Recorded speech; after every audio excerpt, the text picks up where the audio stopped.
महाभारत, धर्म के लिए एक युद्ध। कहते हैं समय सब कुछ बदल देता है, पर क्या सच में?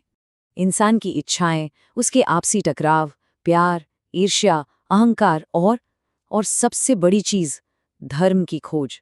सही क्या है, गलत क्या है? ये सवाल तो हमेशा से है ना? महाभारत बस कोई हजारों साल पुरानी कहानी नहीं है। नहीं, ये तो एक आईना है। एक ऐसा आईना जो आज भी हमें हमारी ही शक्ल दिखाता है, हमें बताता है कि हम आज भी उन्हीं सवालों से कैसे जूझ रहे हैं। तो चलिए इस महागाथा की जड़ तक चलते हैं। सारी कहानी की शुरुआत होती है एक बटे हुए राज्य से, एक सिंहासन और उस पर हक जताने वाले दो परिवार। देखिए, ये दुश्मनी कोई एक दिन में पैदा नहीं हुई। इसकी जड़ें कई पीढ़ियों तक फैली हुई हैं।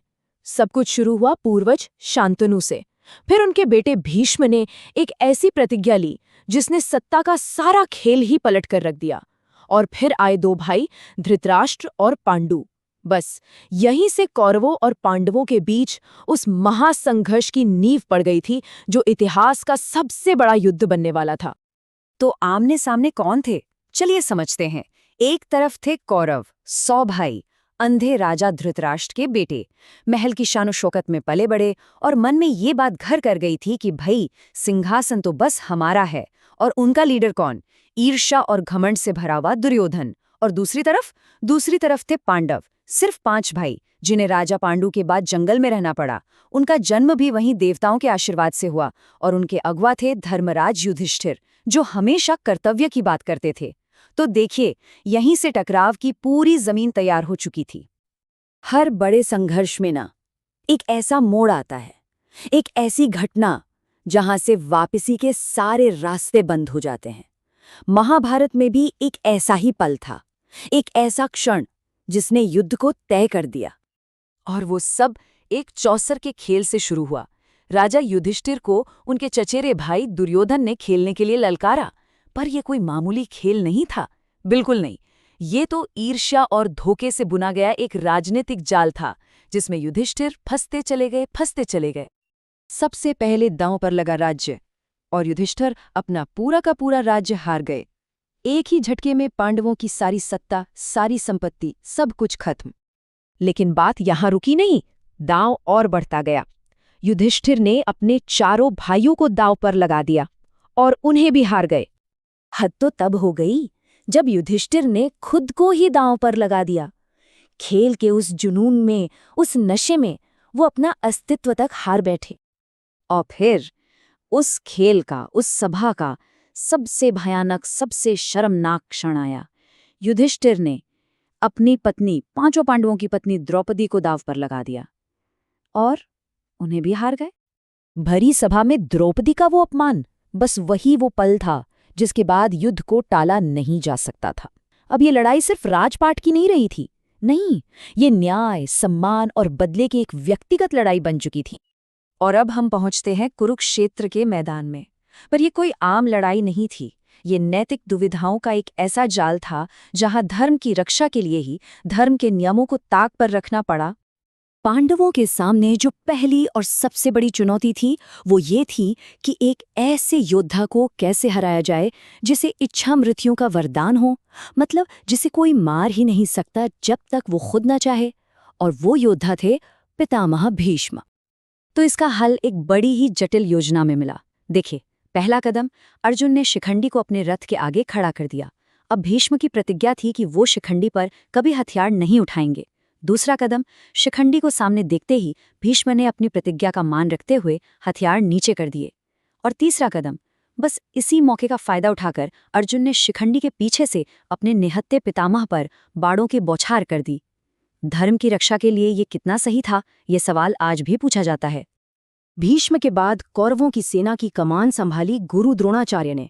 सोचिए, वही गुरु जिन्होंने कौरवों और पांडवों दोनों को शस्त्र विद्या सिखाई थी।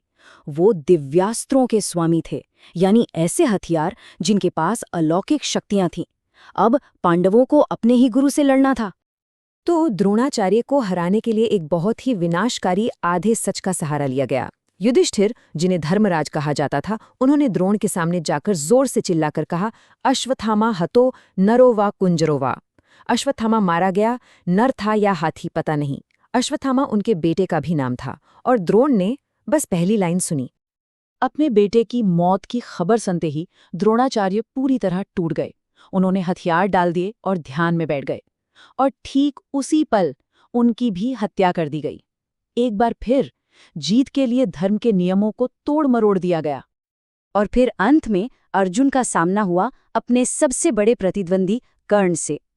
लेकिन किस्मत का खेल देखिए, अर्जुन ने कर्ण को तब पाया जब वो पूरी तरह से असहाय था। उसके रथ का पहिया जमीन में धंस गया था और वो उसे निकालने की कोशिश कर रहा था।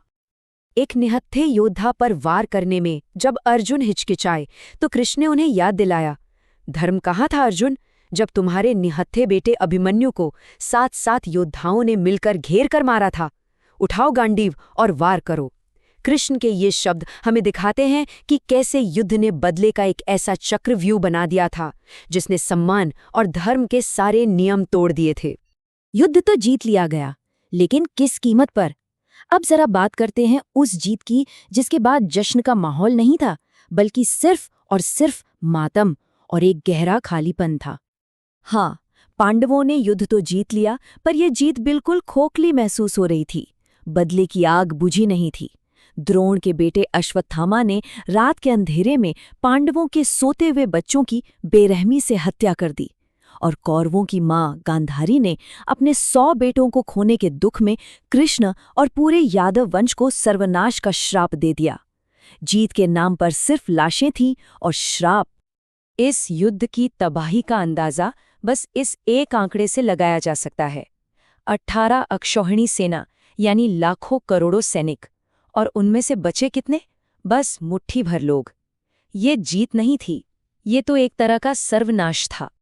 इस भयानक विनाश और अपने ही लोगों को खोने के गहरे दुख से पांडव पूरी तरह से टूट चुके थे, और अंत में उन्होंने उस राज्य को ही त्याग दिया जिसके लिए इतना बड़ा युद्ध लड़ा गया था।